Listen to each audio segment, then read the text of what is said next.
Hello বন্ধুরা, back to my channel Puja view blog. তোমরা দেখতে পাচ্ছ একটা সুন্দর একটা মাশরুম নিয়েছি পকোড়ার জন্য।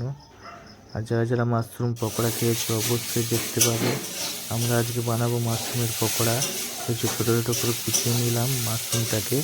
এখানে বেসন গুলানো আছে দেখতে পাচ্ছ।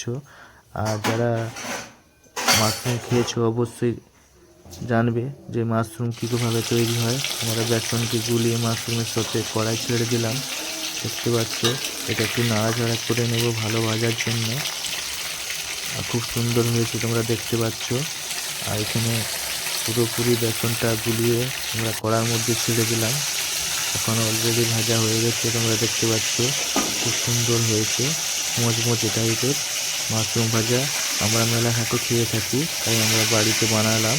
অবশ্যই যদি ভিডিওটা ভালো থাকে অবশ্যই লাইক আর সাবস্ক্রাইব করে দেবে, তোমাদের জন্য ভিডিও বানানো।